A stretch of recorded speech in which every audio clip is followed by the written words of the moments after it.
Yo, c'est Vega et bienvenue pour la review du chapitre 103 de Dragon Ball Super. Alors avant, obligatoirement, je rends un petit hommage à Akira Toriyama qui est décédé il y a très peu de temps. C'est un pionnier du genre, c'est un précurseur du manga et c'est grâce à lui qu'on a beaucoup de mangas en France. Enfin, je veux dire, Dragon Ball, ça a fait émerger beaucoup de... Grâce à lui, c'était un précurseur, c'était un génie.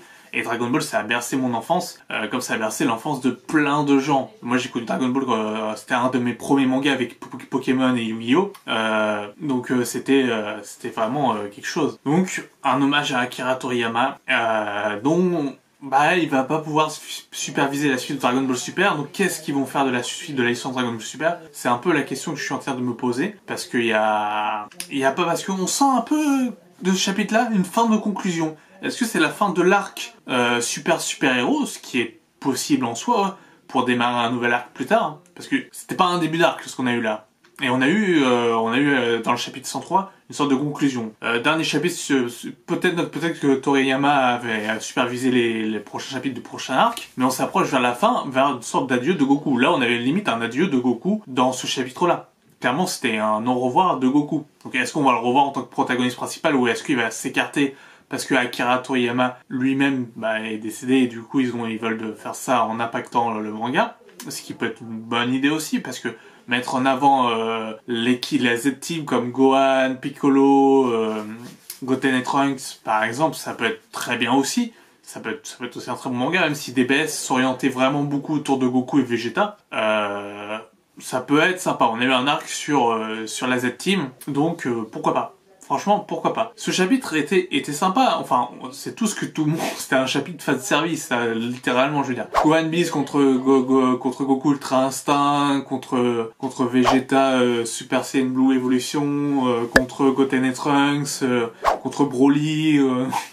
Voilà, c'était une mêlée de combats entre tout le monde et les duels étaient bien. On rappelle que dans Super Héros, dans l'arc qu'on a eu, Vegeta est plus fort que Goku, Gohan est peut-être plus fort que Goku, enfin il l'a battu littéralement, il l'a quand même battu dans le manga, mais est-ce que Goku était vraiment à fond, je sais pas. En tout cas, Gohan est plus fort que Goku. Goku, s'il s'arrête là-dessus, s'ils arrêtent Goku là-dessus, d'une, on n'aura pas la revanche de Freezer. À mon avis, Freezer, il veut sa revanche sur Goku, parce que depuis le temps que Goku l'a humilié, à mon avis, il veut quand même une revanche sur Goku. Et Goku ne sera pas le numéro 1 de l'univers. Je veux dire, il y aura encore Beerus, Whis. Quel est le niveau de Beerus et Whis? Parce que là, ils ont des niveaux carrément divins. Et Beerus et Whis n'ont pas l'air d'être très impactés par leur niveau. Donc, est-ce que c'est une incohérence ou est-ce qu'ils vont avoir encore d'autres transformations? Parce que là, c'est un peu la foire aux transformations. C'est un peu n'importe quoi.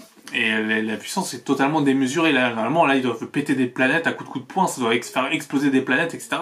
La puissance doit être vraiment énorme, imaginez ça. Donc, je suis assez dubitatif face à ces combats et face à la puissance qu'on nous avait dit de Beerus et de Whis. On avait dit que Whis était plus fort que Beerus. On n'a jamais vu de rematch entre Goku et Beerus. Ça aurait été un truc intéressant, un arc où Beerus doit s'affronter contre Goku. Voilà, je sais pas où ça va nous mener. Franchement, je sais pas où ça peut nous mener. Cette histoire, j'ai l'impression que ça fait comme ça Dragon Ball Super depuis la fin du tournoi du pouvoir et que ça se cherche et que ça sait pas trop où ça veut aller. Ça veut continuer parce que ça fait vendre, sûrement, ça doit bien se vendre, mais je sais pas trop où ça doit aller et où ça doit se faire.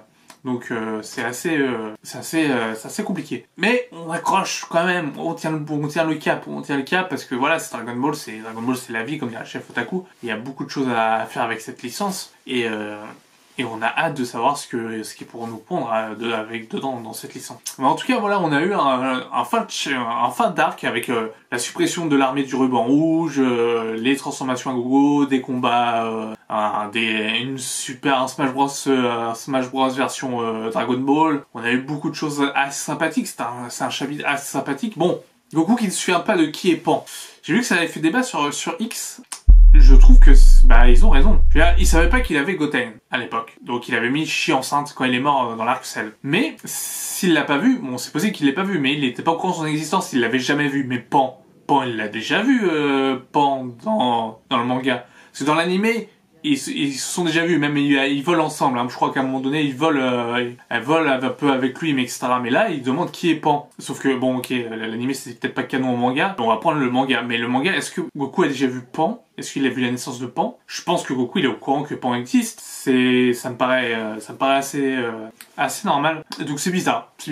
Dites-moi si je me trompe, hein, ça se trouve, je me trompe lourdement et que Pan il ne savait pas du tout l'existence de Pan, mais il me semble que dans le manga, il est au courant que Pan existe. Je crois que même le Super Saiyan God, c'est parce que du coup, Videl était enceinte de Pan et ça faisait le 5e Saiyan.